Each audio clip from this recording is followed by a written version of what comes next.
Wait, are you are you gonna count me in? Whatever. I'm just gonna go for it. Welcome to the Queen's Lead podcast. I'm your host, Amy Singleton, and as a child of the 80s, I'd love to say queens rule, but they don't. Queens lead. Being a queen means you are worthy to be a leader of people. The guests on our show do exactly that. They are leading the way in their businesses, families, and communities. And they're taking their rightful place in the spotlight, leading and inspiring the developing queens in all of us. Welcome to the Queen's Lead podcast. Now here's your host, Amy Singleton, the queen of realness, leading conversations about business, life, and the real shit you want to know.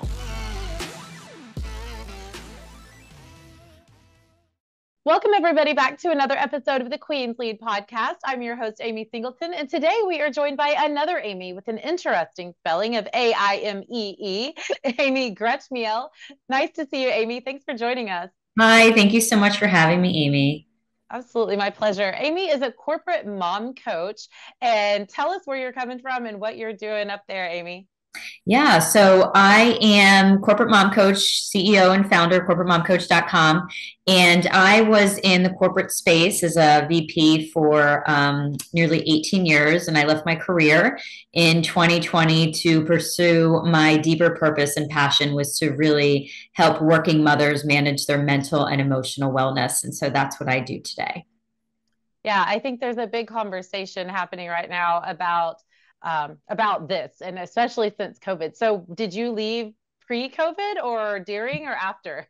So I left in October of 2020, but my plan was always to leave that year prior to COVID even happening. So once COVID happened, it was like, well, now I definitely have to do this because everyone's struggling. And, I say, 2020 was, a tragedy for so many people in many ways. But for me personally, it was, one of the best years of my life because I felt like I had this newfound time freedom working from home all the time, right, with two small children.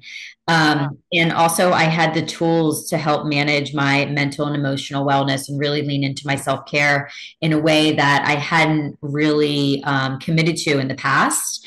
And so it was a really wonderful year for me. And I felt very empowered by the end of that year in October of 2020 to leave my corporate career and start my coaching business.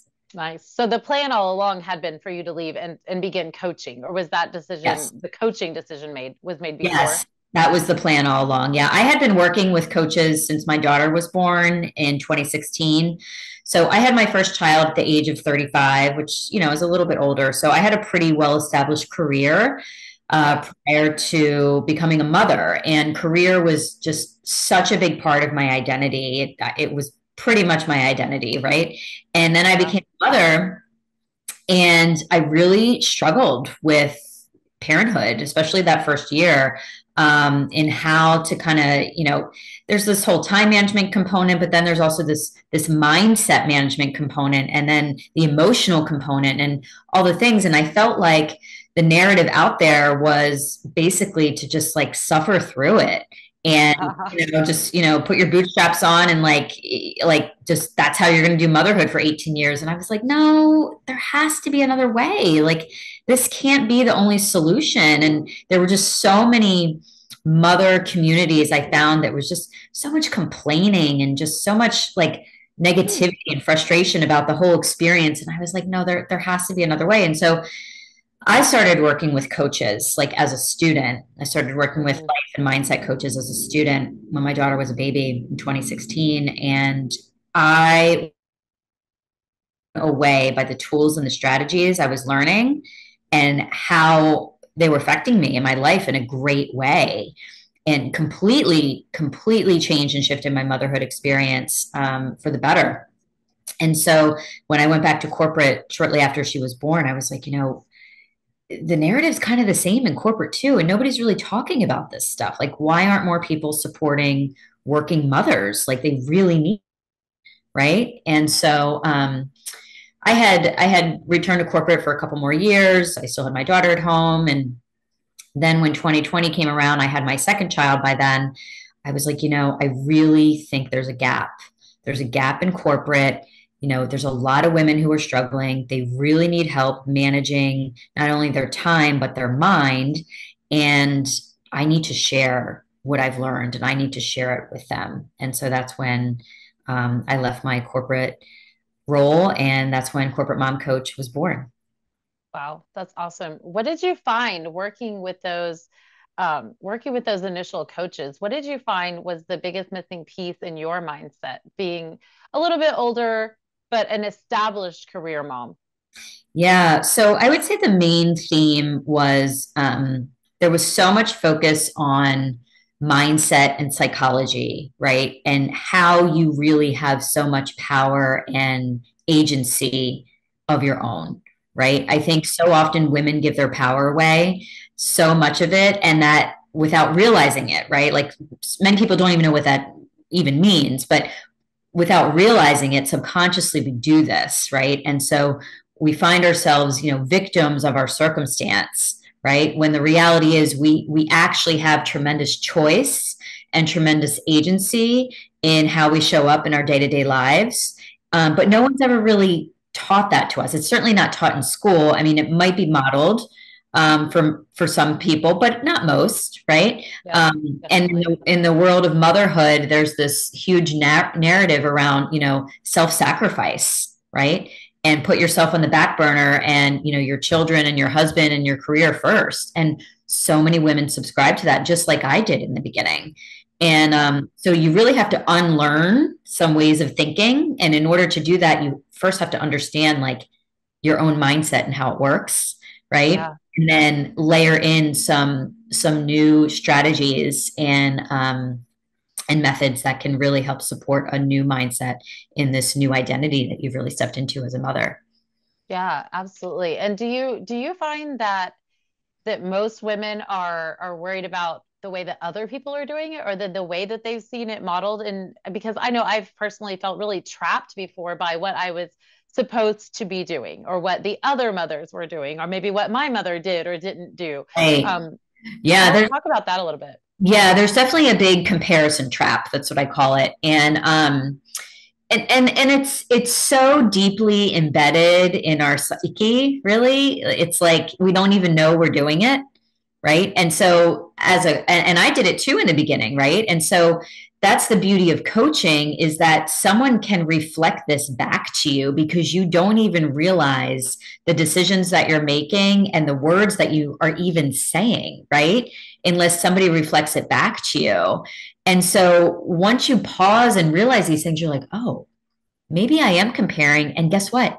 I don't really need to be, right? Like it's not really a problem, right? It's only, I always say to my clients, it's only a problem if it's a problem for you, right? So if something's really not a problem for you, let's not make it a problem, right? And then we don't have to struggle and suffer through it and beat ourselves up and judge ourselves and all the things. And these are the rabbit holes that women get stuck in, and then they go down, and then it just simply doesn't make them feel good, right? And so how are we going to show up in our day to day or for our families if we're like beating ourselves up, and I say shoulding all over ourselves? It doesn't work. Yeah, we absolutely. I know I've shoulded on myself to Yeah. to the point that, yeah, that it's crazy. But whenever you look at what other people are doing, you're like, okay, well, am I supposed to have dinner at 6 o'clock every night? Like that's what everybody else is doing, but maybe it works for your family to have dinner at 4 o'clock or 8 o'clock. It's so hard to not get yourself wrapped up in those things, that what everybody else is doing and the way it's supposed to be, or the way that you grew up.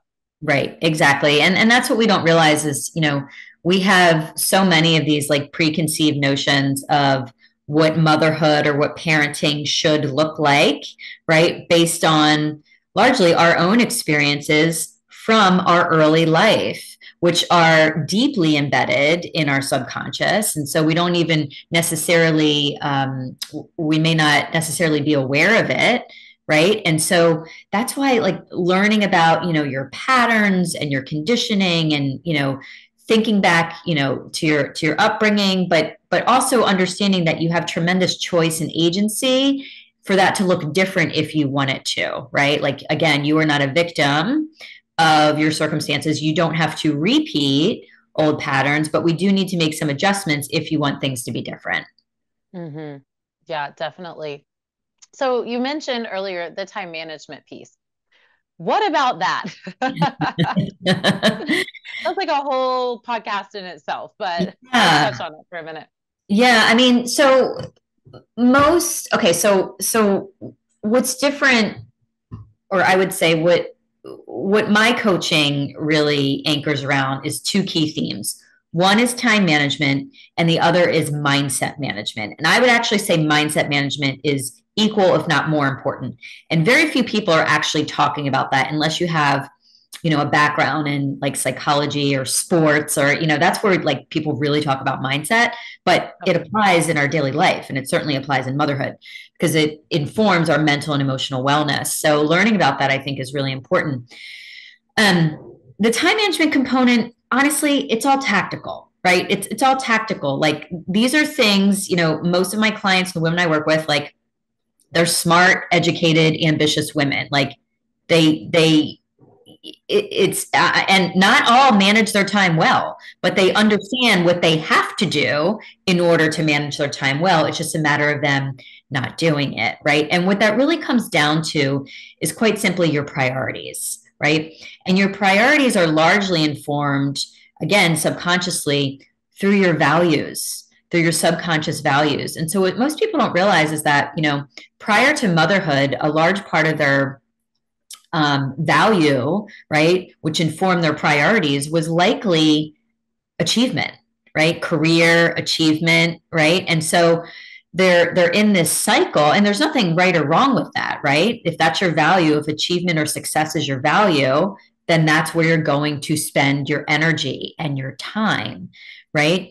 But what happens oftentimes when women become mothers, their values change, but they don't necessarily realize what the new ones are now. And they're still like kind of clinging on to this old value system of success and achievement and trying to operate in that mode, but yet they're in this new identity. And so there's a disconnect. They don't reconcile, right? And so when we become mothers, what I help women do is, wherever you are in the motherhood process, is really establish where your values are today, because they change over time and they change with us throughout life, and they largely change after big life events. So it's really important to get focused on what your values are, because when you know what your values are, choosing your priorities becomes easier, right? Where you're spending your time becomes more obvious because it's aligned to your values. We feel disconnected, or we feel out of alignment when we're not aligned with our core values. So that's why so many women feel stressed and overburdened and overworked, because they want to do this way, move in this direction, operate in a family-oriented mindset or mentality or value, but they're still operating from this success and achievement value system. And we can marry the two, but you need to be aware of it first. Yeah, man, that's so good. But I'm curious to know, does everybody's values change when they have children? Because I've had so many conversations with my children are quite a bit older. My youngest is now almost well, he's 15. And then our oldest is 28. We have grandchildren as well. So I find a lot of women my age losing themselves as those children, and the thing that they'd attached all of their value to is now leaving their household and leaving their ethos to go on about their own lives. Absolutely, our values can change, and that's why it's important to to do a pulse check. I do it personally every year. If you think about it, we have core values like in the workplace, in corporate, companies have core values. Why wouldn't we have one for ourselves, right? Or for our families, right? And so they absolutely change, because as human beings, we evolve. We're meant to evolve, right? We're always evolving, and we don't realize this all the time. Sometimes we forget. Actually, oftentimes we forget, right? So it's important to do kind of this inventory of like, okay, where am I in my life now? What's important to me now? And where do I want to focus my energy, attention, and time? Mm. Yeah, and that definitely changes as those kids come and go and get older. And I would love to tell all the very young mothers out there that it gets easier, but it doesn't. It just changes. It just gets Right. different. Right. It's an evolution, right? That's Right. right. I've heard so many women say that. It does. It just changes, right? And so we need to be, as mothers, I think, one of the best things we can do for ourselves is to actually be flexible, right? Be Hmm. flexible with the change, because if we're not flexible to what's happening organically and naturally in our lives, we are going to resist it.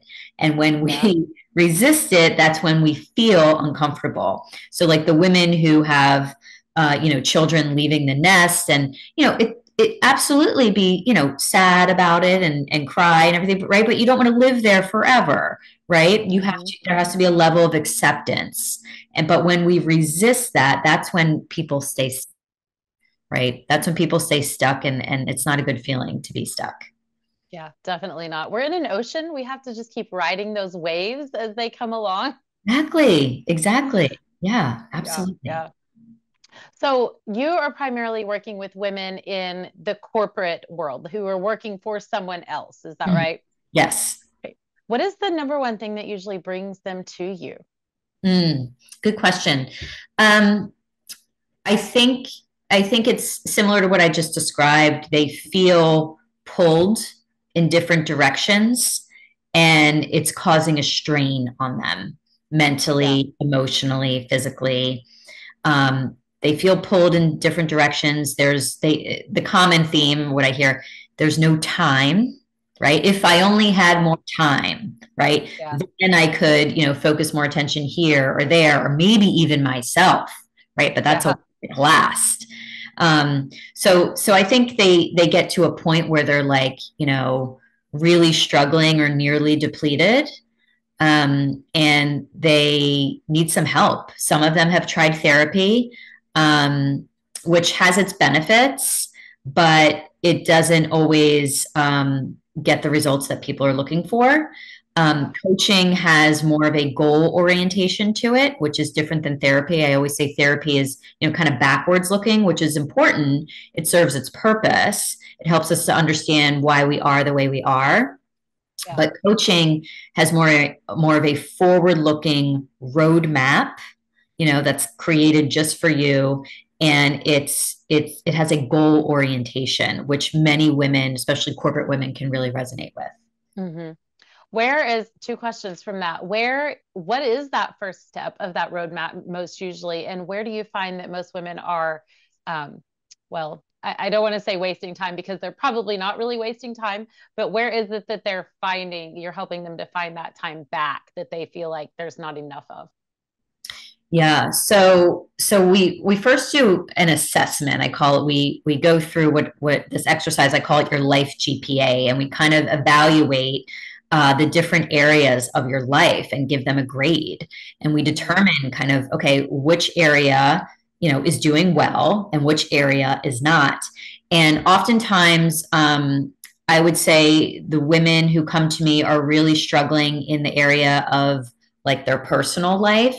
I mean, really the relationship they have with themselves, their mental, emotional, spiritual, even physical health, Yeah. right? That's what's the lowest score, right? Because again, careers coming first, kids are coming first, spouse is coming first, they're putting Yeah. themselves last again, right? So that's the common theme I see. Sometimes there's, you know, an issue with, the spouse or the career that bring them to me, but basically there's some type of problem where they feel unfulfilled or have felt unfulfilled on a consistent basis, and that can Hmm. be with themselves, with their partner, or with their career.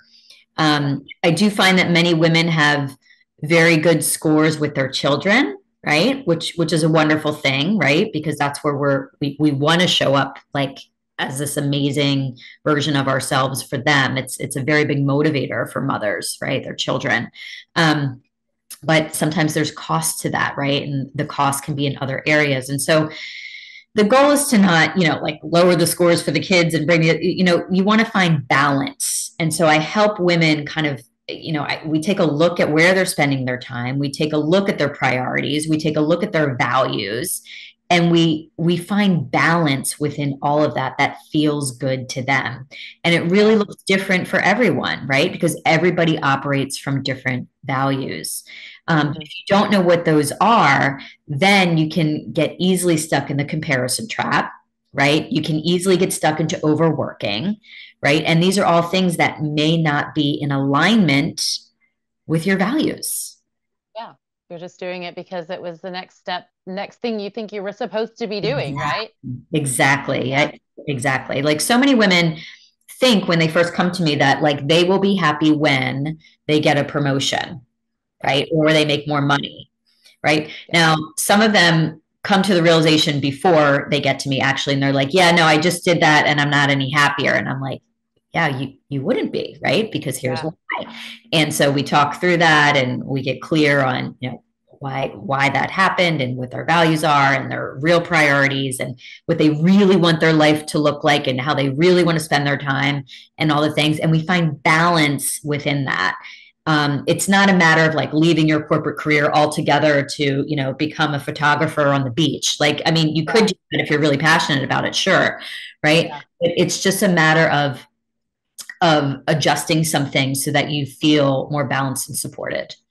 Yeah. And I love that you say you don't necessarily have to take away from a bucket to add to a bucket, but Right. I've personally found that, especially as my kids get older, the more I pour into the Amy bucket, Mm-hmm. the more of an example, the better my relationship becomes with the kids. It's not about showing up to every single thing that I could possibly be at or doing all of the things. Like my football mom like chat is going, I hear more from that team and those people than I hear from my 200-person team at Height, where, at the corporate offices. Yeah. But, it's not about going and being involved in every single one of those. But my son has now taken it upon himself to lean more into his health, to lean more into his friends, to lean more into the things that he sees his dad and I pressing into for ourselves. And it's been astonishing to me that pouring into me has really overflowed into him. And that's when we get that overflowing cup pouring from that saucer type of vibe. Yes. It's so hard though. It's so hard to start with us, isn't it? It is because it wasn't necessarily modeled for us, right? It's not necessarily a part of our culture necessarily. Generationally, it wasn't really modeled for us by many of our own parents. And I always say to my clients, the best gift or the greatest gift we can give to our own children is our own personal growth, right? Yes. And that's, physically, that's mentally, it's taking care of ourselves, right? This is how children learn, right? They learn through experience completely. Like, yes, they learn through books and things like that, but for the most part, they learn through their lived experience, right? Yeah. And they learn by what's modeled for them, right? Yeah. So do they think about, when they think about their mom or dad, when they think of them, do they think about them behind a computer working all day long and before bedtime and, checking their phone as they're reading a book? Like, or, are they thinking about their mom and dad who, took 20 minutes to go for a walk outside or be present with them? Or do they watch their parents or whoever's raising them, take care of themselves? Or are they watching them yelling and being stressed? So look, we're all human. We all have these, different parts of us that show up at different times. But for the most part, how we live our life not only, impacts us, it impacts everyone we are around. And the biggest audience who has a front row seat to that is our children. That's right. They're always watching, way more than they're listening. Yes. They're listening too, but Right. not when you're speaking directly to them. They're listening when in the other room listening. That's right. That's right. Yeah, 100%. 100%. So tell us about this clarity call you're offering our guests. Yeah, so I offer a complimentary 30-minute clarity call to those where this message resonates, right? So if you're considering coaching, if you're considering getting started, if you want to help set up kind of like your initial next steps, we can get through a lot in 30 minutes together. And I would be happy to chat with you and talk about kind of where you are right now, where you would want to be, and we'll talk about those first steps that you can take to get there. And then if you're interested in coaching, I can talk to you more about that as well. Awesome. Man, we thank you so much for that. So we can go over to corporatemomcoach.com That's right. /clarity. Or you can just go to my website. Yeah, my website, corporatemomcoach.com. And the link is there also to book a complimentary clarity call. Awesome, man. Thank you very much. What else do you want to leave our guests with? What's the one thing that you wish every mom, corporate mom knew to carry forward after hearing you?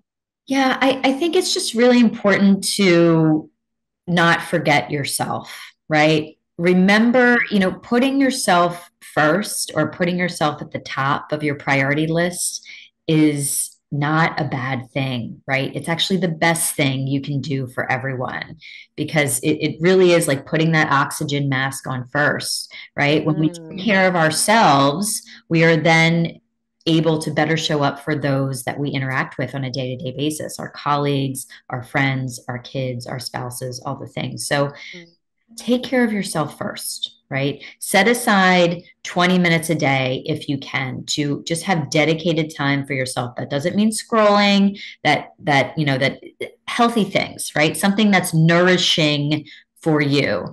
I also have a free self-care menu on my website with my top 20 self-care activities for working mothers, right? Because because to think of something to do for you, right? Like, I don't know, what does it even mean? I've not done anything for myself in so long.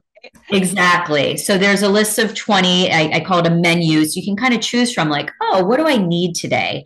And they're all nourishing practices that help you reconnect with yourself because oftentimes we don't even realize it, but we're disconnected, right? Like we're disconnected from ourselves. We're just busy doing all the things, going through all the motions. And then we wonder why we're not present with our kids or fulfilled in our relationships or whatever it is. So it's really, really important to reconnect with ourselves first and foremost. And so that menu is also available on my website as a freebie. Awesome. Thank you. I love a good menu. Like, let me just decide what I'm going to do today. Maybe just choose something from that menu every single day. Right. Exactly. I often say just print it out, put it next to your desk and look at it and be like, oh, do I want number 1 today or number 4? And, whatever feels right for you that day. I love it. So if you're out there, if you're working in corporate America, you know that you need a break, you need some clarity, go over to corporatemomcoach.com. Go ahead and grab that list so that you can immediately start giving something to yourself every day. And if you feel called, you want some more clarity, book a free call with Amy. She's happy to sit down, chat through what you're going through. And maybe you guys need to work together. Maybe that's the next step you really need to get to where you're trying to go in your life, not just in your job or in your motherhood. Yes. Thank you so much, Amy. Amy. Thank you so much. Thanks, Amy, for being my guest. And thank you for being a queen that leads. Thank you. The Queen's Lead podcast is recorded worldwide and produced by the kick-ass media team at the Height Digital home base in Nicaragua. Until our next episode, stay real, Queens, and go lead. Remember to tap that follow and leave your review. For freebies and more real, inspiring content you love, go to amysingleton.net and connect with Amy on her socials at The Real Amy Singleton. One more thing. This is the legal language, what my lawyer wrote and what I need to read to you. This podcast is presented for educational and entertainment purposes only. I am Amy Singleton, and I'm just your friend. Although I may speak to many on this show, I am not a psychotherapist, a business coach, a doctor, a CPA, a lawyer, or probably anyone who should be giving you professional advice. This podcast is not a substitute for a relationship with your doctor, coach, or any other licensed professional. Got it? Good. Now go be a queen and follow me at The Real Amy Singleton.